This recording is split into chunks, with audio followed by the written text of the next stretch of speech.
barcode image, what it sees in its environment, what it remembers. Because we have this part of our brain called the frontal lobe, which is 40% of the entire brain, that is the inventor. That's the place where we create from.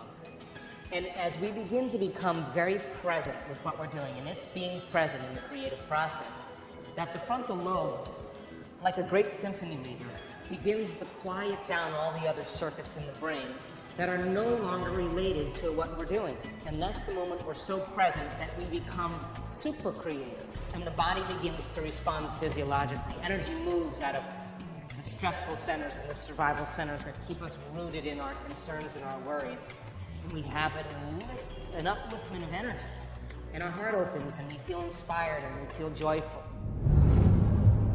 We have all kinds of different stressors, traffic jams, internet connections, second mortgages, single parenting, and all of those reactions to the environment produce the same physiological response that produces stressful conditions. What makes us so unique is that we can make thought more real than anything else. That's the privilege of being a human being.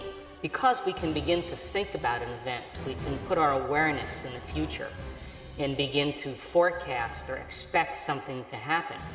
Because we can make thought more real than anything else, the moment we do that, we begin to turn on the stress response in the body just by thought alone.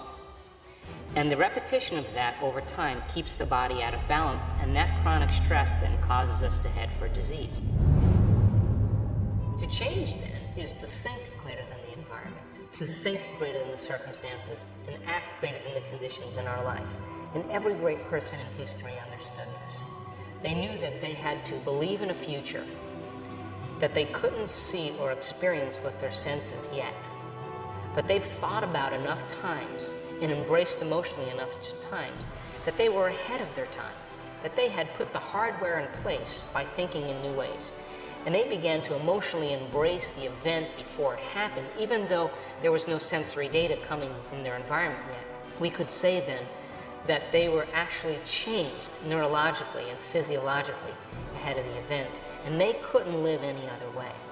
They were already believing in that outcome without any physical evidence.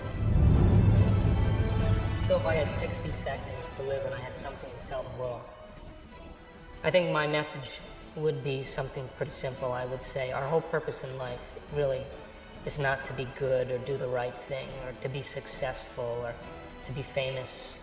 Our whole purpose in life is to express that divinity through all of us. And the way that we do that is we transform ourselves from an old state to a new state. And when we begin to remove those limitations, that's when that intelligence that gives us life, that is the source, begins to express itself through us and we become more like it.